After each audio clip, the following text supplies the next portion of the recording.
Welcome to our next webinar, which is called We Need to Talk, Effective Communication of Environmental Issues, brought to you by the Institution of Environmental Sciences. So today's webinar will be presented by Dr. Stephanie Wray, who is President of the Chartered Institute of Ecology and Environmental Management, more often known as CIEEM. So this is the rescheduling that we had back in September, so hopefully you will manage to access it okay today. Just to give you a bit of background on Stephanie, she has experience in academic research, teaching and consultancy. She is a passionate communicator committed to ensuring that complex scientific information can be disseminated as widely as possible. CIEEM is the leading professional body representing ecologists and environmental managers in the UK, Ireland and abroad.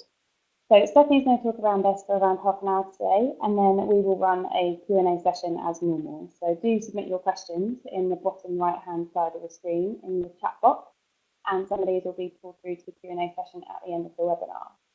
So thank you all for attending, and please stand by because this webinar will be starting shortly. Hello, hopefully you can hear me. Thank you very much for inviting me to speak today, and I'm sorry it has taken a couple of attempts for various reasons to get the session into the calendar. As Rihanna said, I'm Stephanie Wray, and I'm an environmental consultant by trade, and so I suppose having worked with developers and construction firms for a long time, I've had 25 years of experience of giving people what they perceive to be bad news about the environment. So that's given me some indication, some insights into how to communicate those issues. And what I'm going to talk about today is probably more of the strategic level than the individual project, though the techniques are transferable. And I'm interested in why it's so hard to get people, governments, or society as a whole to act on environmental advice that they, in the main, know will be good for them. Now, the Living Planet Index measures biodiversity abundance of over 3,700 species and illustrates that on average populations declined by 58% between 1970 and 2012. And in the UK, as part of the State of Nature report, over 50 organisations and many hundreds of volunteers monitored 8,000 species. They found that 15% of them, some 1,200 species, were at risk of extinction in the UK. And the UK is ranked 189th out of 218 countries monitored their biodiversity intactness index, with Ireland and the US ranked even lower. Now, if I came back to you in 10 minutes and asked you what those figures were, I'm sure you'd struggle. You'd probably remember it was bad. Not exactly how bad, but to some extent your brain will have protected you from the bad news. But we have clear, well-documented evidence to support the view that we're entering the Earth's sixth mass extinction event, the Anthropocene era. But who's listening? As professionals in environmental science, we tend to reach for scientific evidence to support our arguments. And that assumes that people and companies and governments are rational actors. But that's not necessarily the case. And facts and figures aren't the only tools that we need. There's been a long history of apathy towards environmental protection from the general public and their political leaders. And in the UK, for me, this was demonstrated by the almost complete absence of environment as an issue raised both throughout the Brexit referendum and the last general election. Engaging widely with politicians and party officials, and really we were repeatedly being told that environment just wasn't a post-bag issue. Now, I contend that a significant proportion of the population know that protection of the environment is hugely important, but either don't know what they need to do about it or don't feel that it's necessary for them to do something. And reaching into that apathy zone is really key. I'd also suggest that there's a significant proportion of people who perhaps didn't raise it with their MP because they didn't think they needed to. I didn't mention to my MP that I expect clean water that won't kill me to come out of my taps. I would have thought that was obvious. And similarly, I expect the environment to continue to function and provide us with food and water and fuel and wonder and everything else that it does provide. But some of the links between government policy and mass extinction are, as I've come to realise, not so explicit to everyone. So as environmentalists, we've got some explaining to do. First of all, you've got to know your audience. You wouldn't give the same lecture to a group of university students as you would to a group of preschoolers, obviously. And it's important to achieve the right tone and balance between accurate science and accessibility when writing for a broader demographic. I tested the reading age recently, the quick sample of In Practice, the CIEEM journal, a bit that I wrote, so it's not a comment on anyone else.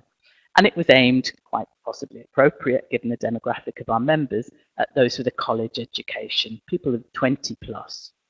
Now, if you look at a national newspaper, for example, you'll find that the reading ages required range from about 9, my favourite Sun headline there, to around 15 for The Guardian.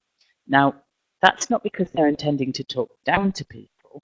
It's designed to get the essential stuff you need to know across quickly without requiring too much effort in your busy day. In the case of The Sun, it's designed so that a blue-collar worker can read it from cover to cover in 2 15-minute tea breaks and learn everything they need to know about Freddie Starr or World War II bombers on the moon. We need to use plain English and distinguish clearly between those occasions when we're talking to other professionals and when we're seeking a wider understanding of our work. There are also times when we're not addressing a wide audience, but we might want to target particular groups within society to ensure that our message reaches people of different ages, genders, ethnicities, and socioeconomic backgrounds. I can't cover how to approach all hard-to-reach groups in a short talk like this, but one important difference to consider is the age-related preference for receiving information, which is getting more and more marked. I have here a handy group of millennials, the generation who don't remember a time before the internet. And in general, and these are all generalizations, millennials prefer to gain information visually in short bursts. So video is a powerful medium for getting things across. And remember that they're quite often multi-screening, so information needs to grab attention and pass content quickly. The channels by which that video is provided also need consideration. Different age groups vary in their use of social media platforms. If you tell me whether you prefer Facebook, Instagram, or Snapchat, I'll guess your age. Caring about causes, though, and concerned about the state of the environment, millennials represent huge power for positive change. And we as a profession have a responsibility to provide them with the information and evidence that they need to make sensible choices. The tone and attitude of a message is just as important as what you say. Nobody is receptive to a message that implies they're a terrible human being who's single-handedly destroying the planet. But a balanced, conciliatory message about what a great contribution they could make by changing a few things might be better received. Think about veganism. Logically, we all know it makes sense, don't we? It's better for animals, better for our health, better for the planet. The only thing on the other side of the balance is, frankly, how tasty bacon is, and that's really a bit weak. But veganism, hasn't always been very popular. It's been portrayed as some kind of extreme or holier-than-thou lifestyle choice. But then Veganuary came along. It's social media driven, it's really friendly and accessible, it doesn't preach and just says, hey, just try it. It's not about being perfect, give it a go. And this year, over 150,000 people took part. In the same way, encouraging environmental or sustainability messages about what can be achieved will gain more traction. Any professional specialism will generate jargon, and ecology is no exception, my discipline. But terms that we use every day, like biodiversity loss, ecosystem services, natural capital, they just don't resonate with the general public. Words like nature are far better understood. And recently, studies have shown that despite arguably being a greater crisis, the loss of biodiversity is mentioned in English newspapers about once for every 8 times we hear a mention of climate change. And think how unpopular climate change is in some quarters. So the authors of those studies suggest using emotive but easily understood language like burning the library of life. We've seen a recent surge in interest in the problems of plastics in the ocean, driven in part by what I like to call the Attenborough effect. We all saw the albatrosses on Blue Planet, and it's regularly in the media. I noticed marine plastics were back on the front page of the Times again yesterday. I recently did a survey of attitudes to nature in 18 to 25-year-olds. These were young people who were still in education in many cases, but didn't have particular environmental expertise. And of the 100 young people, all were aware that plastic was a problem. However, most of them, almost 3/4 of them, believed that this was a problem entirely related to people throwing plastic in the ocean, so littering on beaches, throwing things over the side of boats, and so forth. They recognised it was a huge problem. They thought it was a problem caused by other people. It wasn't their issue. It was those sort of horrible, unaware people who throw trash in the sea. They hadn't seen the issues, or they hadn't had them explained around their own use of plastics blowing away from landfill or taken by sea for recycling or disposal in the developing world. So the key in driving environmental action is to make it personal, explain how your audience can make a difference, and don't be afraid to explain the links that you thought were obvious. There's a very fine balance, though, between creating the kind of burning platform, this expression of a need for action now, and messages that are doom and gloom that can turn people off, thinking that it's just too big or too late and there's nothing they can do about it. What we're asking people to do isn't rocket science. It might be uncomfortable. We might be asking them to give up something they enjoy or go out of their way to do something that they could otherwise have done more easily. But it's not really complex, is it? You know, put the glass in here, not just in the bin. Now, some of what I deal with as an ecologist can be quite complex. It can be based on complex science or maths, but in telling people why they might value the natural environment, I need to keep a lot of that to myself and just explain the bits that are relevant to them to get the message across and to help them understand how they can make a difference. So if we talk to people about water conservation, we don't talk about the water cycle or chemistry or physics. We start from the simple premise of their own very obvious need for water.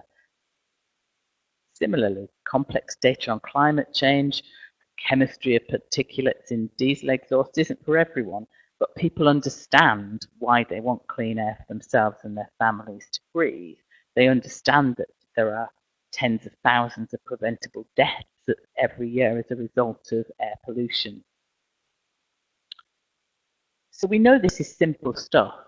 Why is it so hard to get the message? Well, that's largely because of the way human brains work. Humans are very bad at prioritizing long-term good over short-term desire. Now, in evolutionary terms, that makes sense. Our brains are basically get-out-of-the-way machines. You know, there's no point worrying about your old age if you're going to get eaten by a tiger tomorrow. But in our more complex society, in the 21st century, we need to take strategic approaches for the long term, and our hindbrains really don't help us. So I'll stop smoking tomorrow. I'll take that low-cost flight today and worry about climate change tomorrow. So what else are our brains really rubbish at? Well, we're bad at estimating risk. We have massive built-in optimism bias, and we're really bad at working out just how bad things are going to be. One of the reasons we do that is we pay attention to the risks that are right in front of us now, the risks we have to deal with today, right at the top of our to-do list. Things that will happen later, even if they're huge and much more important, we can't seem to engage with as easily. Similarly, solutions with an immediate strong benefit strike us as more attractive than solutions that will act further away but have even bigger benefits.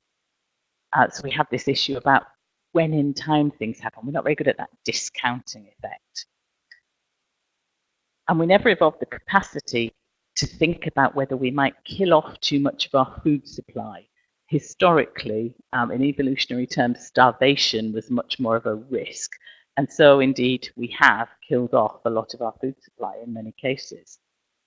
Now, the solutions to these problems with our brains are raising awareness, making people aware of that so you think deliberately. Start thinking with your forebrain rather than your remnant lizard brains, and making it a habit. So, for example, nobody has fun flossing their teeth, but you just get into the habit of doing it every day. It's a tiny thing to do. It doesn't really cost anything, and you know that it's good for you in the long term. If you make it a habit, you tend to just get on and do it and not have to worry about why you're doing it so much. Now, there are significant parallels with healthcare. The battle to tackle smoking has been long and has involved both carrot and stick.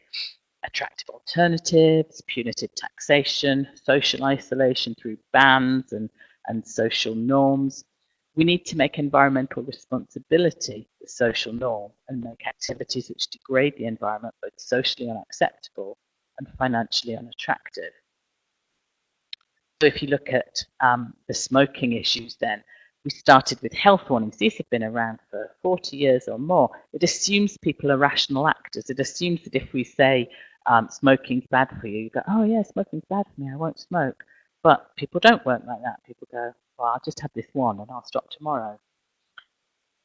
Over the years, these health warnings have been getting more and more specific. We've gone from smoking may damage your health to smoking kills, and revoltingly gory pictures of how it does so.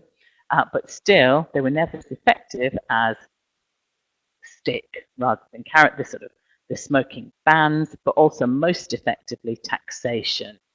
And that's been the most single effective thing in reducing levels of smoking has been high levels of taxation. In a similar way, what's been the most effective action on plastics? Charging 5 pence for a plastic carry bag at the supermarket. On the sort of carrot side, the pro side of the equation, vaping is seen as a less dangerous alternative, possibly. The jury's still out.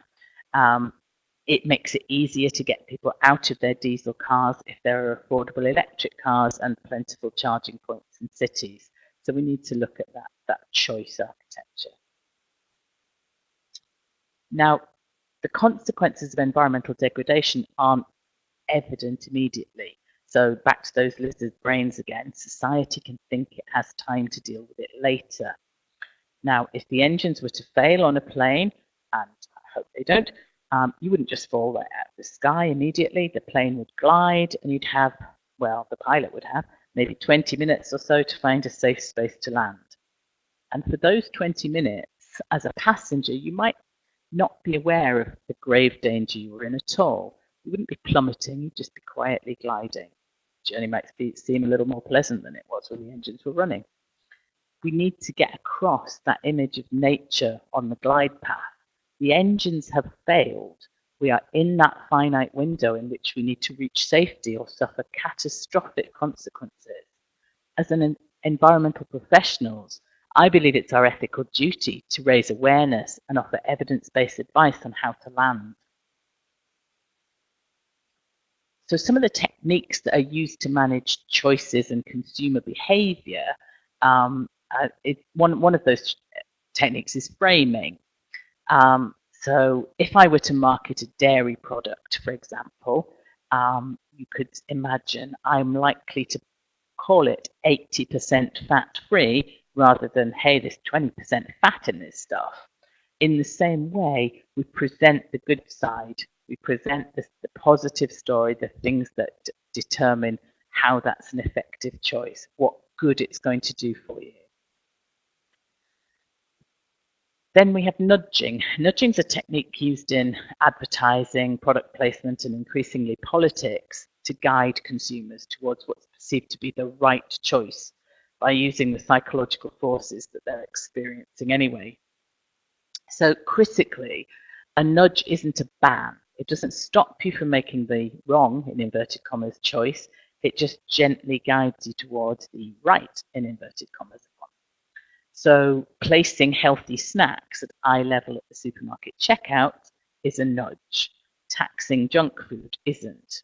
And it's really important that this isn't forcing behaviors in particular ways. It's altering the choice architecture. So it's making it easier and more convenient to recycle because we'll collect your recycling bin every week, and less convenient to throw things away in the general trash because we're only going to pick that up once a month.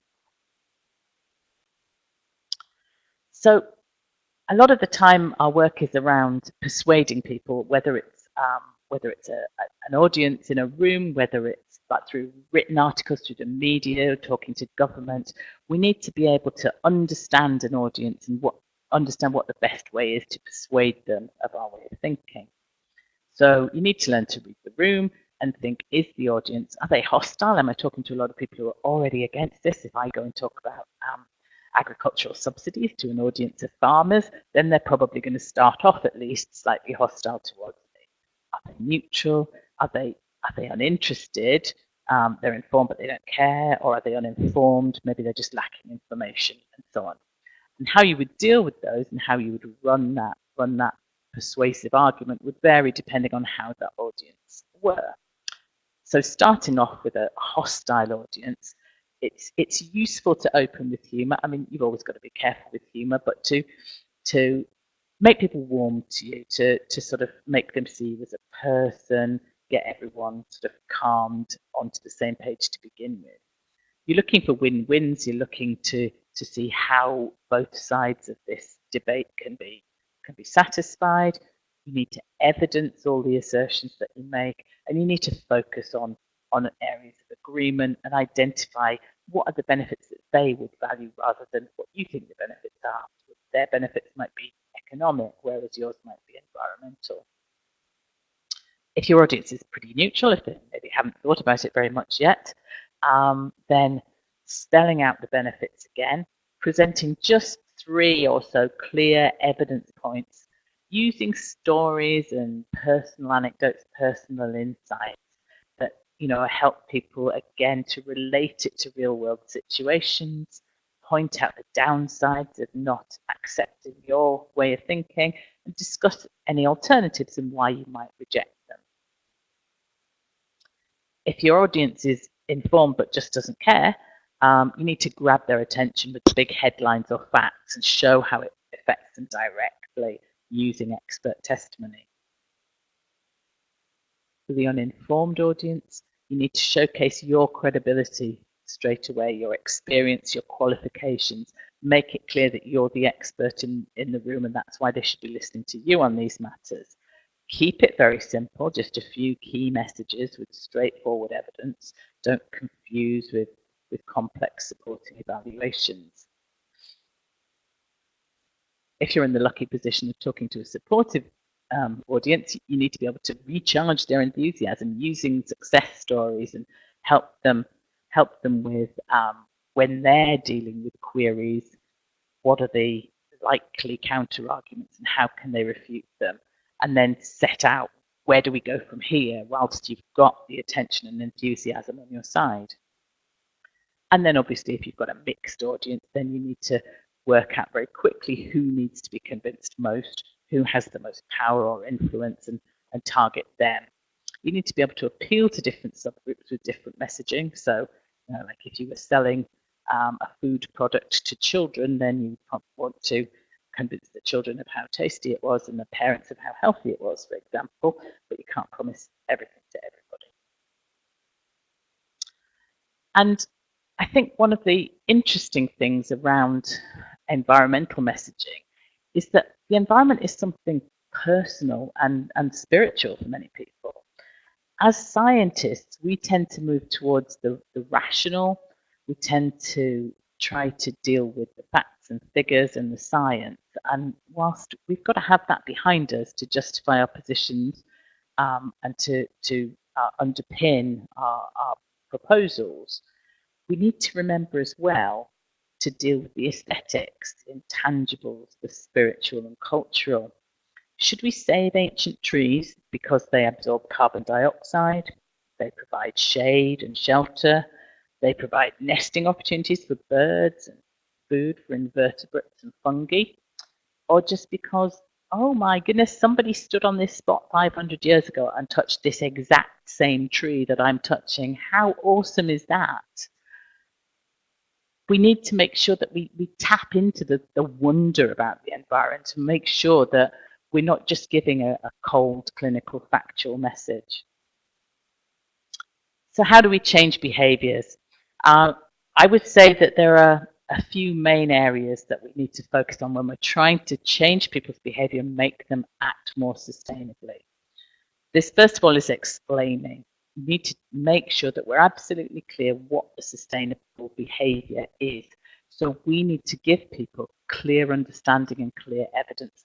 Confusion around things like, well, were diesel cars better for the environment? Now we're saying they're worse. That really doesn't help our case at all. So being able to tell people clearly what you need them to do is hugely important. You need to be able to tell them how to do it. Where possible, you need to make it as easy as you can for them to comply. And you need to, as we've talked with nudging, you need to be able to, exploit that choice architecture, push people gently towards making the right choices. Then we need to strengthen people's goals. So this is an interesting one about how people behave after they've done something sustainable. So, I can relate to this very much. If you'd say, oh, I've just lost half a stone, maybe I'll have a cookie and celebrate. We kind of undermine our activities that we've just done. We don't get our heads into the right space to aim for that carryover effect. So, I've just recycled, can I use the car now? We need to make sure that we make the sustainable activities a habit. We strengthen different types of activities and we relate one type of environmental issue to another so that people see the links between biodiversity and air quality and water pollution. And we bring that all together. We triangulate the vectors of interconnectedness of all things, as Douglas Adams would have it. We need to deal with self-control. Now, this is a really interesting psychological point. People generally lack self-control. There's a classic psychological experiment where young children are given a choice. Here, sit down here, and they put a marshmallow in front of them, and they say, you can eat the marshmallow if you want to, but if you don't eat it, if you wait for 5 minutes, not a hugely long time, I'll come back and you can have 2 marshmallows.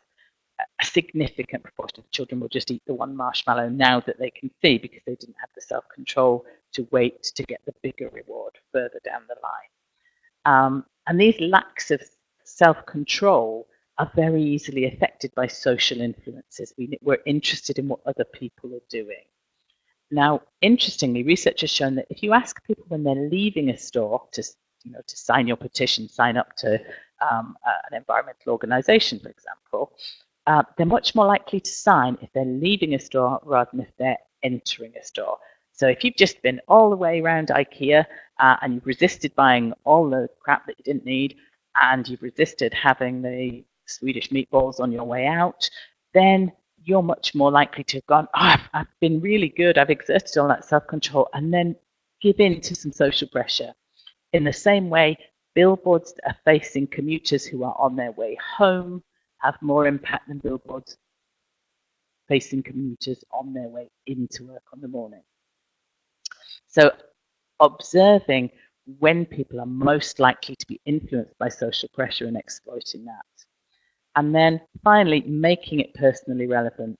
Why is it about you? Why is it about your grandchildren, your children, what you can do that will make a difference? We're not blaming you for the problem we're in, but we're showing you how you can make things different in the future. And I have to just say a brief word about ethics.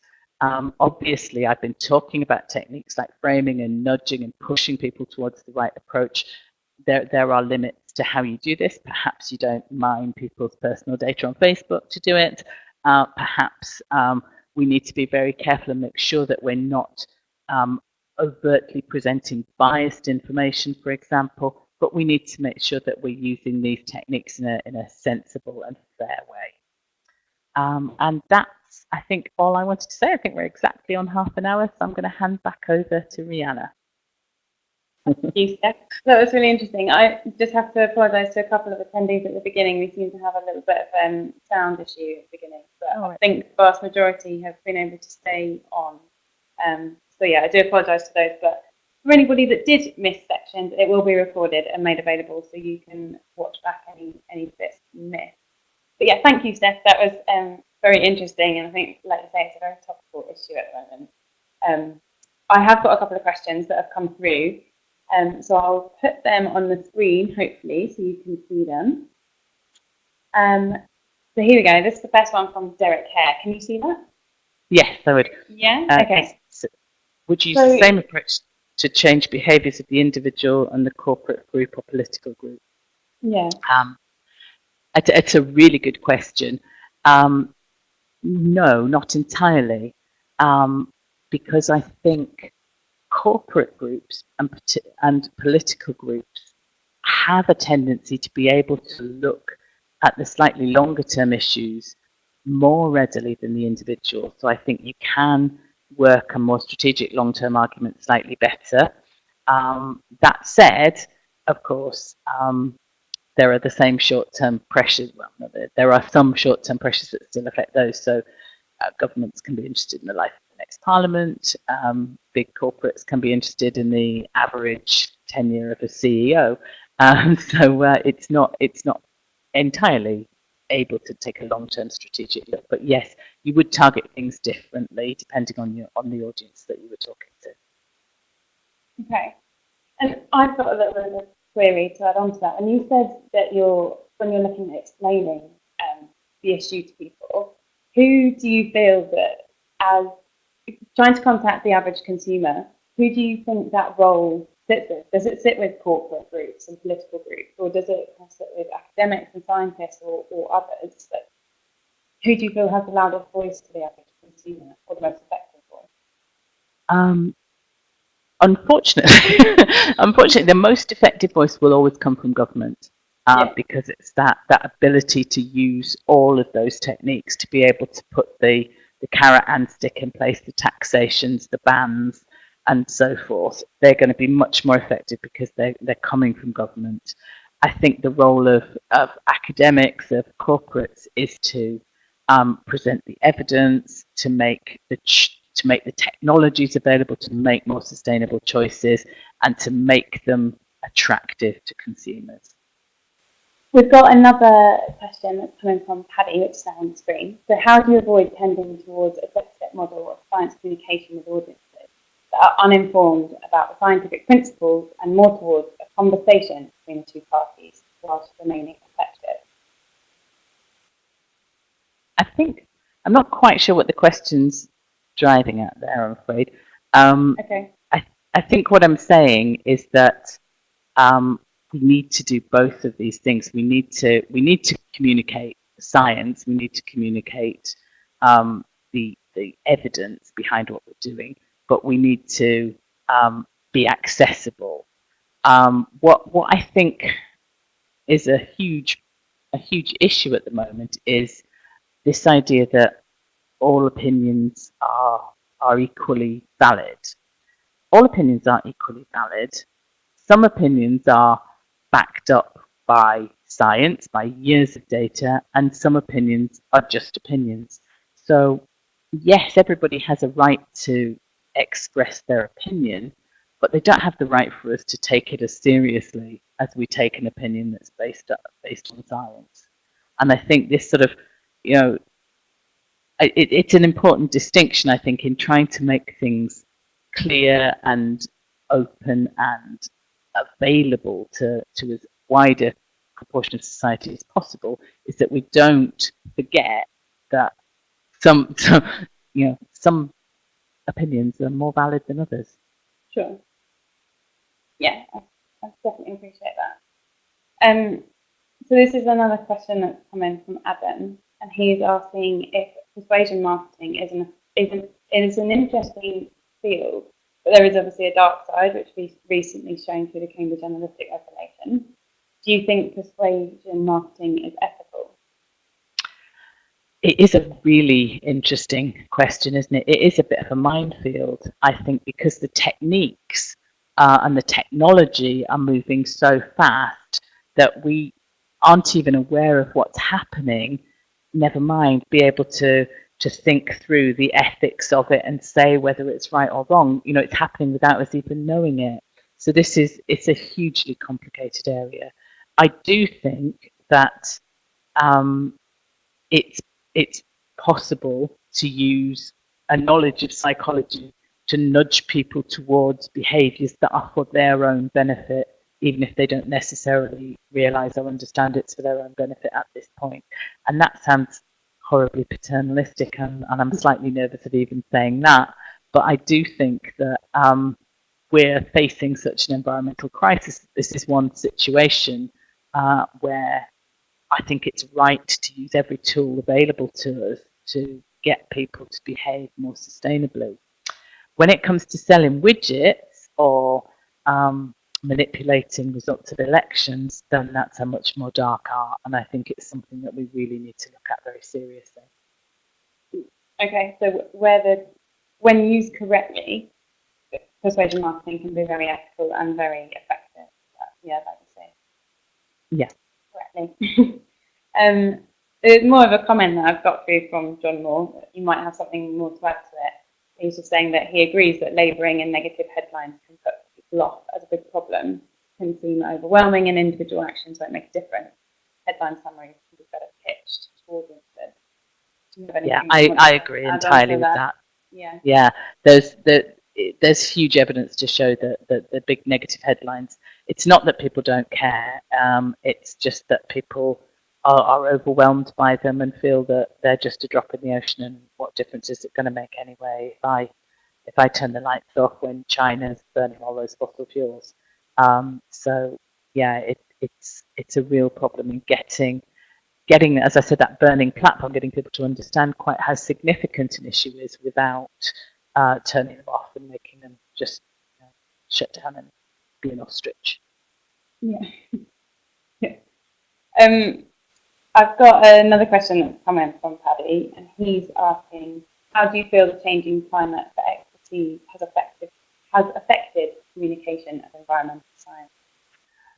Yeah, that's really interesting. I'm assuming when you say the changing climate for expertise, you mean this we're all sick of experts that's been expressed over the last few years. Yeah, that has been a bit of an issue, hasn't it? And again, it comes back to this point I made earlier around how we don't want to believe things that seem too difficult to deal with. So if you're giving a message that isn't something that somebody wants to hear, then it's easy to dismiss it as just, oh well, that's what you say, and the other side say this, and there's plenty of places on social media that you can look for an opposing argument. And how does the average person on the street know which one there is that they should listen to? And that, I think, is an important role of the learned societies, the professional institutions, in being that sort of honest broker, of being the people who are there to say, well, we're not a lobbying group, we're not eco warriors, we're here to look at the science and to review what we think is the most appropriate course of action and to give advice. I think we've got a duty in these organisations and as professionals in environmental sciences to have our voice heard. It's an important distinction between someone who cares for the environment, as a member of an NGO or a pressure group, compared with someone who's got a scientific background, who's studied it for years, who understands the science intimately and does it for a living. Yeah, and that leads us nicely on to this. It follows on from your comment about social media, but Scott is asking, in an age of polarisation on social media, it's difficult to target arguments to specific groups, especially as you say, people are very selective on what they choose to indulge in on social media. As a scientist, what advice would you give to trying to bring different groups together and build a consensus through social media platforms? Yeah, as a scientist, I think it goes back to what I was talking about around knowing the audience and how you tackle it. The science is the science. We'll say, what are the facts, but how we target it, how we wrap it up, which facts we use, where we introduce it into a conversation, who gives the message, that somebody who can be seen to have authority. David Attenborough seems to have had a huge impact recently through the Blue Planet series in waking people up, making people aware of a single issue of marine plastics. And So we've identified somebody that people respect. They see he's on the BBC. He's a sort of elder statesman of wildlife programs, and we're used to seeing him. We trust him. We know he tells the truth. And he tells us this is a real problem, and people switch on and start to understand it. So I think it's around, perhaps some people will be interested in hearing what I have to say as a scientist. Other people will just put me in that expert box. I'm sick of hearing about experts. If I hear one expert say that, another expert will say something different, but they'd be more open to hearing it from a well-known person, a film star, or a person, an influencer on social media. So I think we've got to use different approaches for different types of groups on social media and understand where the resistance is to understanding issues around sustainability and how to tackle those one by one. I don't think there's a one-size-fits-all strategy. No. And I think that's a really good point that you raised about the fact that people trust David Attenborough, and he has built that kind of relationship with you from your sofa, essentially. And therefore people that aren't really engaged with the environment, but are engaged with his programs, are able to access it through that network. And I do wonder if that is maybe a way forward, really, of building kind of a light public space that people will then connect to. And absolutely, a populist choice that has a wide reach, because you don't hear anybody saying, "Oh, I think David Attenborough was wrong." Yeah. There's another. He's just one expert. There's another expert says different. I've not heard anybody. I've not seen it on social media anywhere. Anybody who didn't say that, anybody who said that they didn't believe him or they didn't see, because they'd seen it with their own eyes. They saw the pictures of the baby albatross, and they saw the pictures of the plastic floating in the ocean, and a figure that they had respect for told them that was how it was. Yeah. There's a lot to be said for a very simple message like that. Don't tell me, show me. Exactly, and I think it's one of those issues as well where, as a consumer, you can see the connection between that bottle that you buy or that yogurt pot that you buy, and then seeing it on the beach, and you can see the connection rather than a subject like climate change where people can't see in their day to day or have evidence for.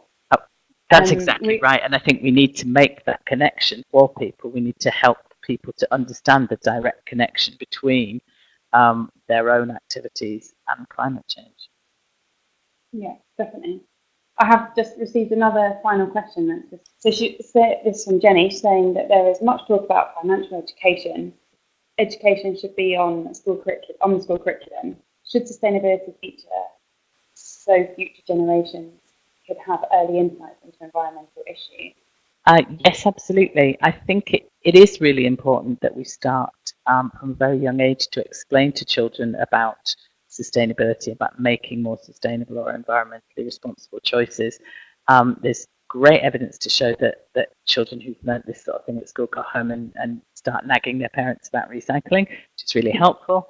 But really, there is so much information about there, some of it good advice, some of it bad advice. There's a whole range of, I describe myself as an ecologist, by which I mean, I'm a scientist who studies the interrelationships of organisms and their environment, but anyone can call themselves an ecologist at the moment. I can, decide that I want to, live a particular kind of green lifestyle and call myself an ecologist. And there's a lot of ecologists on social media of various colours, giving people advice about what's right, and it's very easy to hear lots of different messages and not know where to distinguish between environmental science and between crystal healing, for example.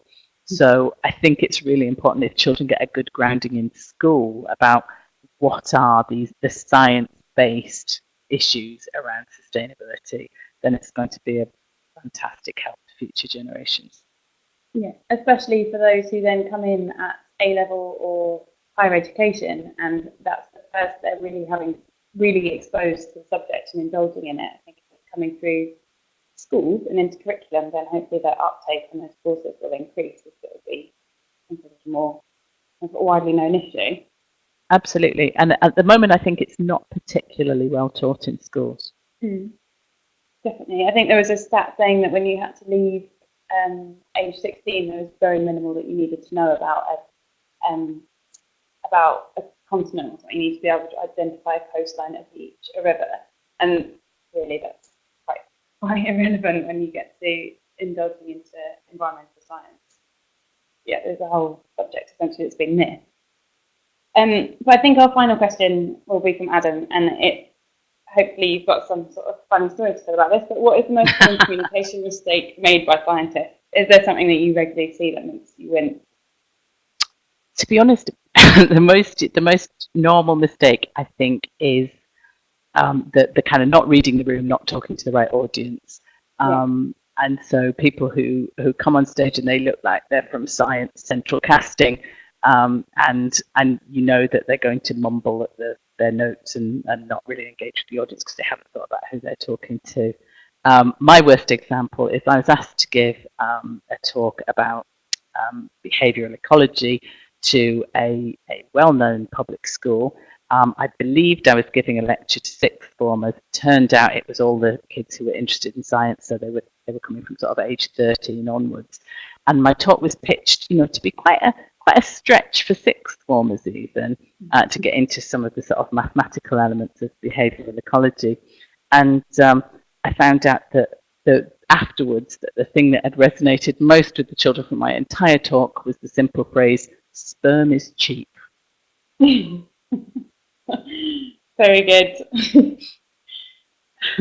Okay, brilliant. Well, I bet you remembered for maybe the wrong reason. I'm sure they haven't forgotten me, no.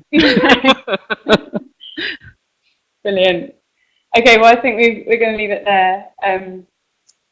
But thank you very much for speaking, and thank you for those who have submitted questions. I think it's a very topical issue and something that will probably come up again in the future, something that we can develop further. So just say thank you to you, Steph, for giving us the time and for presenting today. Our pleasure, and thank you for the questions. For those attendees who did attend, please make sure that you mark this as CPD on your CPD tool on the IES members page. The next webinar is on our website and will be hosted next month, so do make sure that you've signed up for that one. And yeah, thank you all for listening. Your input has been really valuable, so thank you again, and thank you to Steph.